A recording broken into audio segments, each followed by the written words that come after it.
세상에 떠도는 기묘한 괴담들. 첫 번째 이야기. 학교의 이상한 여자 후배. 학기 말이다 보니 대학생이라면 누구나 바쁠 시기입니다. 같은 조원끼리 한 학기, 아니 1년을 부어야 할 졸업작품 프로젝트 때문에 학기 말 발표 전에 조금이라도 진척을 시켜야 한다는 압박에 학교 야간 작업의 연속과 주말 작업도 병행하면서 기말 공부를 해나가는 도중이었습니다.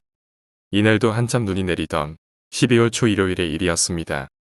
학교에 학생도 없는데 학교에 가야 하는, 그것도 눈이 펄펄 내리고 차도 많이 막히는 날에 그것을 뚫고 가는 기분이란 정말 누구에게 말할 수 없는 더러운 기분이었죠. 올라가는 내내 시발시발을 내뱉으면서 높디 높은 이공관 건물을 향했고, 도착한 다음 1층 작업실에서 애들과 모여서 추운 몸을 털었습니다. 기말 시즌이라 애들도 학교에 많이 있을 줄 알았는데 의외로 우리 조원 애들을 빼면 눈도 많이 내리겠다. 주말이라 집에 간 애들이 대부분이라서 남은 애들은 한두 명 정도밖에 없다는 거였습니다. 애들 많을 줄 알고 도넛 좀 사왔는데 일단 위에 좀 들렀다 와볼게. 이 말을 하고 위층의 컴퓨터실에 들렀습니다. 역시나 후배들이 컴퓨터실을 전세내고 맨 앞에 스크린까지 내리고 영화를 감상하면서 작업하고 있더군요. 야, 넌 학교가 영어관이냐? 어라, 형도 학교 나왔네요. 눈도 내리는데. 내야 오늘 애들이랑 모이기로 약속했으니까 말이지. 일단 너네 말곤 오늘 안 보이는 듯하네. 뭐 저희 학교가 제 집이나 마찬가지니까요. 그래, 그럼 난 애들 다시 만나러 1층에 가보마. 네 형. 안녕히 가세요. 그리고 1층에 내려와서 애들이랑 다시 이야기하면서 작업을 했습니다. 그러다가 위에 애들도 적고 원래 좀 많이 싸웠던 도넛을 주려고 같이 작업하던 애들에게 말했습니다. 아까 위에 올라가 보니 딱 둘 있더라. 도넛 양도 많은데 애들 좀 주고 올게. 에이 형, 둘밖에 없는데 걔네 보고 내려오라고 하면 되죠. 위에 누구누구 있었는데요. 응. 한 명은 XX였고 한 명은 모니터에 얼굴 가려져서 못 봤는데 목소리는 익숙했던 여후배였는데 이름이 기억 안 나네. 그럼 XX 보고 내려오라고 전화하죠. 그리고 10분 정도 지났을까 남후배가 내려왔습니다.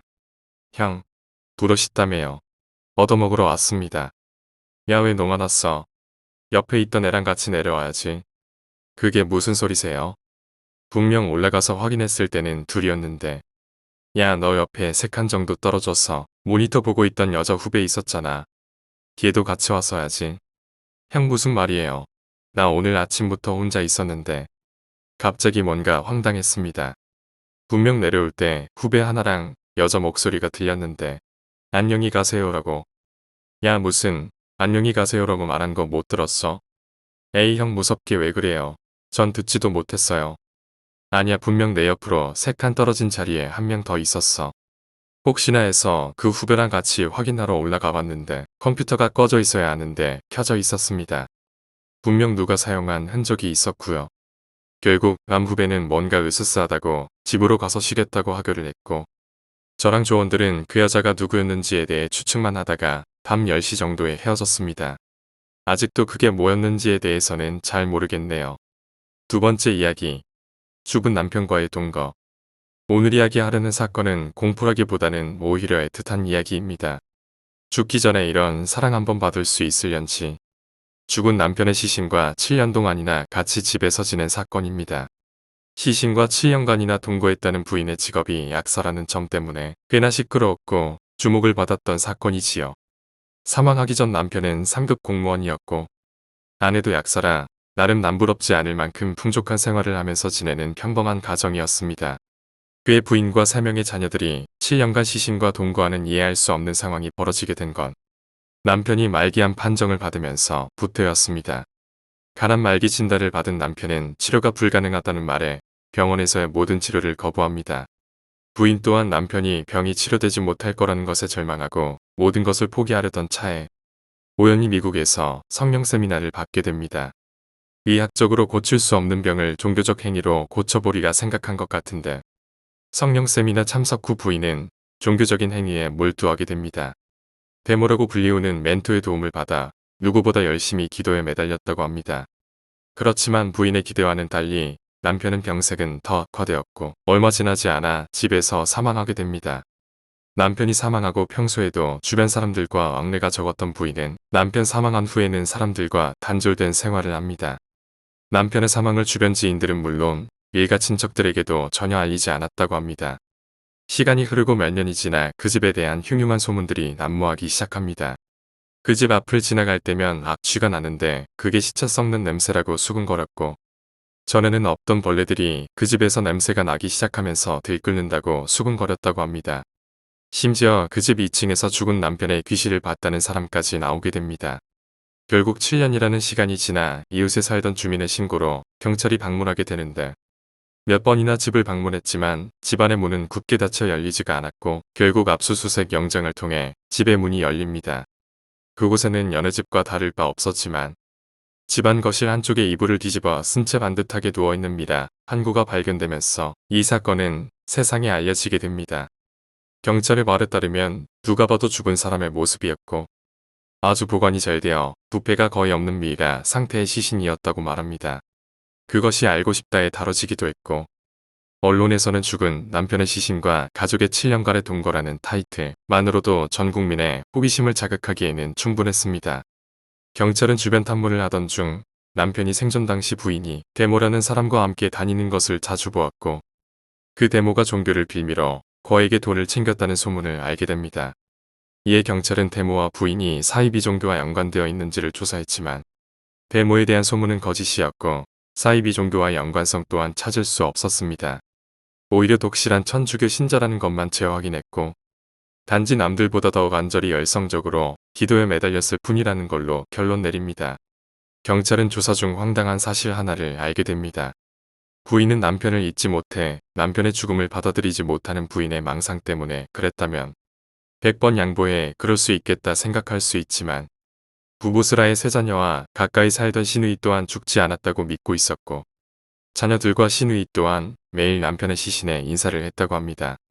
우리로서는 이해하기 힘든 이야기지만 가족 전부가 지금은 잠들어 있는 것일 뿐 언젠가는 깨어날 거라고 믿고 있었다는 거죠. 남편을 너무 사랑한 나머지 죽은 남편을 잊지 못하는 부인의 지고지순한 사랑이라고 그렇게 결론이 나는 듯 했지만, 그런데 말입니다. 조사 중 새로운 사실이 밝혀집니다. 언론이 발표한 내용을 살펴보자면 부인은 남편이 사망한 후에 남편이 사망한 사실을 숨기고 2008년 11월 남편이 근무하던 해당 부처에 찾아가 남편을 대신해 명예퇴직을 신청했고, 2009년 1월까지 급여와 휴직수당 퇴직금 퇴직연금으로 1억 4천여만 원을 챙겼다는 것이죠. 남편의 죽음을 못 받아들이는 부인의 지고지순한 사랑이 졸지에 돈에 눈이 멀어 남편의 사체를 집안에 유기해버린 범죄자로 전락해버립니다. 그렇게 그녀는 사기와 사체유기 혐의로 재판을 받게 되는데, 그녀의 사기 혐의에 대해서는 남편이 사망한 후에도 가족들에게 남편을 잘 돌봐달라고 부탁한 점, 약사라는 신분으로 안정된 수입이 있었던 점 등이 고려되어 고의로 남편의 사망 사실을 숨기고 거짓으로 돈을 챙길 동기가 부족하다고 판결합니다. 사체유기 혐의에 대해서는 발견 당시 사체에 입혀져 있던 옷이 깨끗했고, 거실에 이불을 덮고 반듯하게 누워있던 점 7년 전에 숨진 시신의 상태라고 보기에는 너무나 깨끗한 점을 들어 사체를 유기에 방치했다고 보기 힘든 점을 들어 사체 유기 혐의에 대해서도 무혐의 판정을 내렸습니다. 밝혀진 사실은 여기까지입니다만 방부 처리를 한다 해도 관리를 조금만 잘못해도 부패한다고 알고 있는데, 시신의 방부 처리를 하지 않고 상온에서 7년 동안이나 부패하지 않았을까요? 아내의 증언으로는 매일 소독약으로 온몸을 깨끗이 닦아준 게 전부라고 합니다. 소독약이 약간의 방부제 역할을 했다 치더라도 과학적으로는 완전히 설명이 되지 않지요. 이런 케이스는 세계적으로도 아주 희귀한 경우라고 합니다. 그것이 알고 싶다에 나온 그녀가 어느 지인에게 했던 말이라고 합니다. 남편이 입원한 날 저녁을 먹고 남편과 저는 막 어두워진 병원 뒷동산을 산책하고 있었습니다. 내 옆에 항상 그 자리에 있는 사람이 어느 날 더 이상 옆에 없을 수 있다는 건 참으로, 여러분들 한 번씩 상상해 보십시오. 결국 그녀는 주변의 권유를 받아들여 남편을 화장했다고 합니다. 남편을 너무 사랑해서 현실을 받아들이 못하는 여자에게 신이 내린 기도의 응답일까요? 아니면 남편이 죽지 않았다는 망상에 빠져있는 여자를 떠날 수 없었던 남편의 애절한 사랑일까요? 세 번째 이야기, 전화. 밤 12시 무렵 친구 A에게 전화가 왔다. 야, 지금 어디 있냐? 집인데. 미안한데 지금 너네 집에 좀 가야겠다. 미안해. 10분 후 A가 왔다. 미안하다. 괜찮아, 뭔 일 있냐? 갑작스럽게 찾아온 건 좀 당황스러웠지만 A랑은 오랜 친구 사이다. 이 정도 가지고 체면 차릴 사이도 아니고 나는 우선 냉장고에서 맥주를 꺼내서 마실래? 라고 물었다. A는 고마워라며 받았다. A는 이상한 걸 주었다며 가방에서 수건을 꺼냈다. 수건 안에는 뭔가 있는 듯 했다. 휴대폰인가? 수건을 펼치니 안에 있는 건 역시 휴대폰이었다. 전화가 와서 진동하고 있었다. 절대로 받으면 안 돼. A가 말했다. 전화가 끊기자 A가 휴대폰을 열었다. 착신 내역이 200건 넘게 찍혀 있었다. 나는 무심코 한숨을 내쉬었다. 잠시 후 또 전화가 걸려온다. 받으면 어떻게 되는데? 내가 묻자. 왠지 좀 위험한 놈인 것 같아서. A가 말했다. 확실히 그래 보였다. 휴대폰을 꺼내놓고 한동안 지켜보고 있었지만 끝도 없이 계속 전화가 걸려온다. 누가 이렇게 전화를 거는 걸까? 휴대폰을 잡으려는데 A가 내 손을 붙잡았다. 그리고는 지갑에서 종이 조각을 꺼냈다. 전부 이 녀석이 건 전화야. 무섭다. 장난 아닌데. 이거 경찰에 갖다 줘. 벌써 한밤중이잖아. 내일 가야지. 그 사이에도 휴대폰은 진동은 시끄럽게 울리고 있었다. A는 시끄럽다고 말하더니 휴대폰을 수건으로 써서 가방에 던져 넣었다. 우리는 한동안 이런저런 이야기를 나누다 늦은 밤까지 TV를 보고 잤다. 다음날 아침 경찰에 갔다. 그 무렵쯤 되니 휴대폰도 조용해진 터였다. 얼마나 전화가 왔을지 신경 쓰여 확인해보니 700건이 넘었다. 당황스러울 정도였다. 그 다음날 경찰서에 그 문제의 휴대폰을 들고 갔다. 죄송합니다. 이거 중 물건인데요. A가 휴대폰을 내밀었다. 아, 네. 유실물인가요? 잠깐 이야기 좀 들을 수 있을까요? 어디서 주웠는지, 어떤 모습으로 놓여 있었는지, 언제 주웠는지 등 이런저런 이야기가 오갔다. 경찰 아저씨는 휴대폰을 살펴보며 무언가를 확인하는 듯 했다.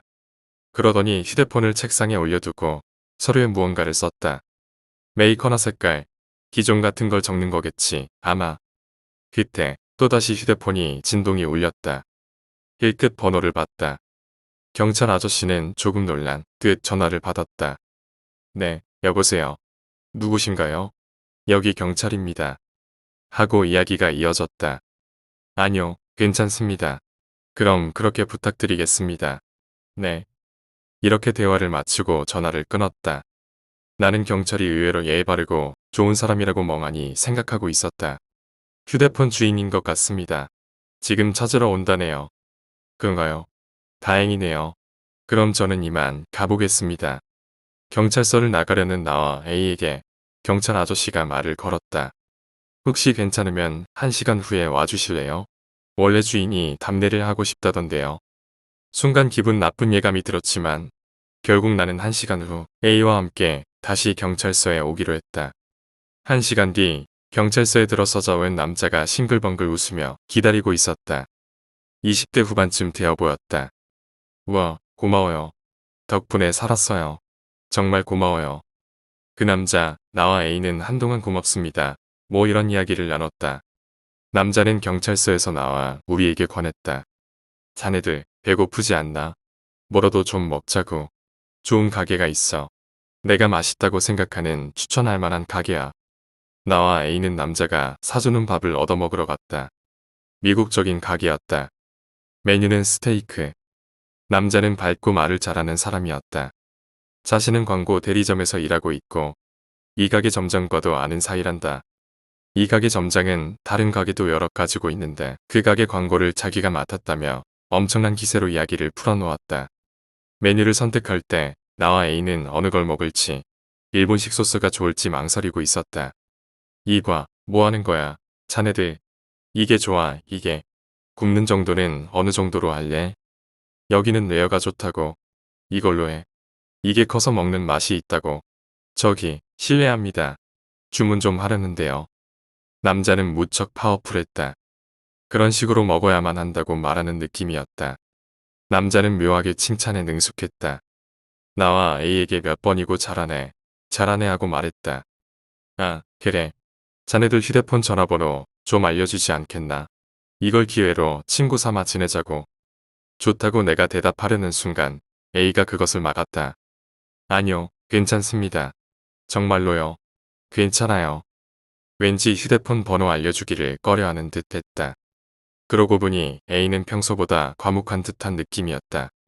남자가 일방적으로 이야기하고 우리는 맞장구만 칠 뿐이었기에 크게 신경 쓰이지는 않았지만 A가 끈질기게 거절하자 남자는 한순간 울컥 화가 난 듯했지만 곧바로 웃어 보였다.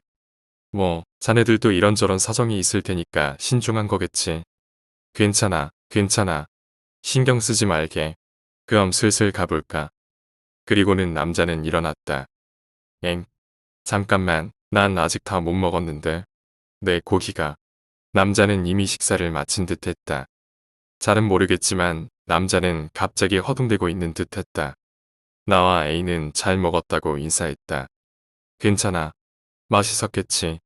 이 가게 또 놀러 오라고. 그럼 다시 만날지도 모르지.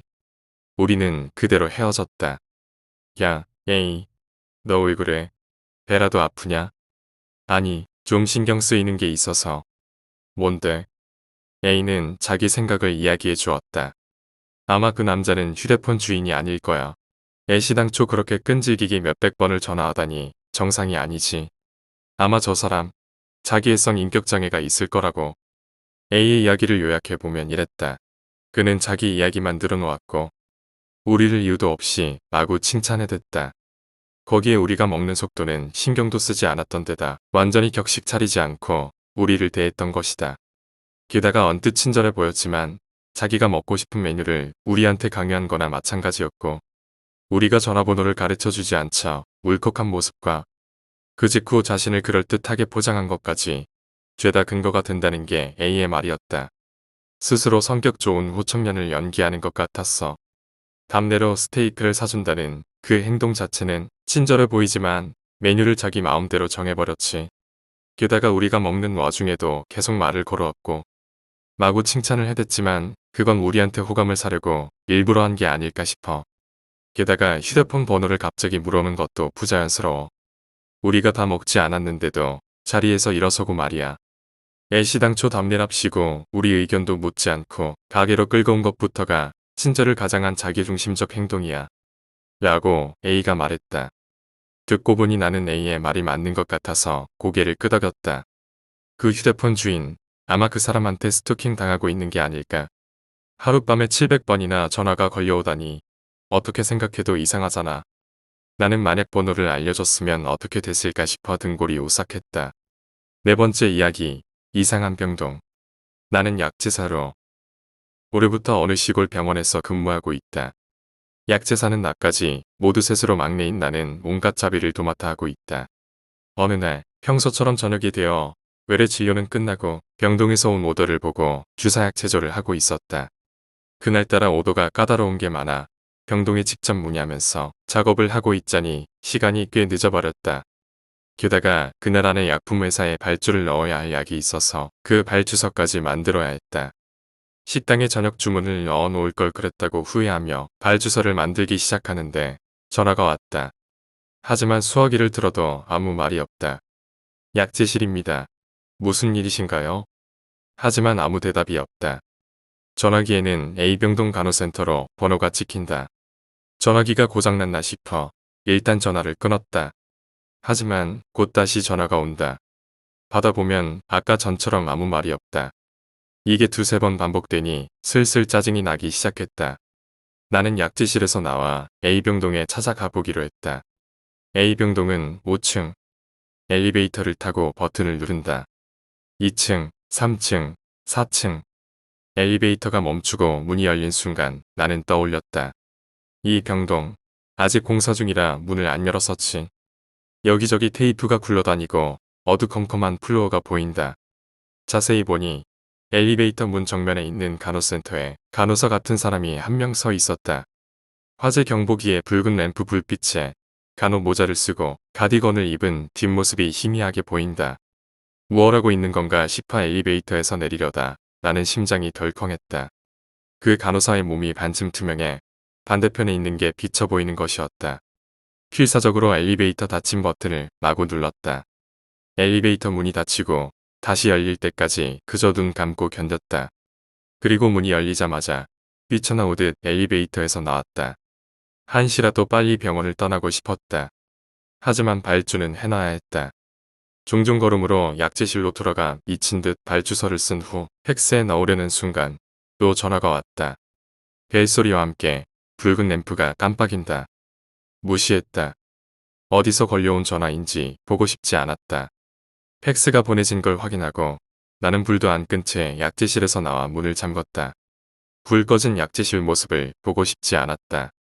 다음날 출근하니 사무과 직원이 왜 불을 켜놓고 퇴근하냐며 잔소리를 해댔다. 사과를 하면서 나는 A병동에도 전화가 걸리는지라고 물었다. 사무과 직원은 의료국에서도 같은 문의가 있었다며 아직 공사 중이니까 당연히 전화를 올 수 없다고 대답했다. 5번째 이야기, 공사. 대학 시절 체험한 이야기다. 지역 장애 아동 시설에서 피아노 연주 자원봉사를 한 적이 있다. 반짝반짝 작은 별 같은 동요를 연주하며 아이들과 같이 노래하고 밖에서 술래잡기나 줄넘기도 같이 하고 교실에서는 그림도 함께 그렸다. 아이들 중 마스오카 군이라는 5살 정도 된 아이가 있었는데 그 아이는 유독 나를 따랐다. 마스오카 군이 그린 그림도 나와 술래잡기 하는 그림이라 무척 기뻤다. 그리고 오후 5시가 되어 나는 집으로 돌아왔다. 방에 돌아와 가방을 열자 마스오카 군이 그려줬던 술래잡기 그림이 들어있었다. 마스오카 군이 선물로 몰래 준 건가 싶어 기뻤지만 선생님이 그린 그림은 교실에 장식하겠다고 한 말이 떠올랐다. 나는 마스오카 군의 그림을 돌려줄 생각으로 시설에 전화를 걸었다. 죄송합니다. 마스오카 군이 그린 그림을 가지고 와 버렸어요. 지금 가져다 드려도 괜찮을까요? 하지만 돌아온 선생님의 대답은 전혀 뜻밖의 것이었다. 우리 시설에 그런 아이는 없는데요. 저랑 같이 술래잡기하고 그림도 그려준 마스오카 군입니다. 나는 다시 확인을 부탁했다. 하지만 선생님의 대답은 매한가지였다. 다른 아이랑 헷갈린 거 아닌가요? 종국에는 혹시 다른 시설 아이랑 착각하신 건 아닌가요? 라는 말까지 들었다. 하지만 바로 1~2시간 전까지 같이 있었던 아이를 착각할 리 없다. 몇 번을 물어도 선생님의 대답은 같았다. 그런 아이는 없다고.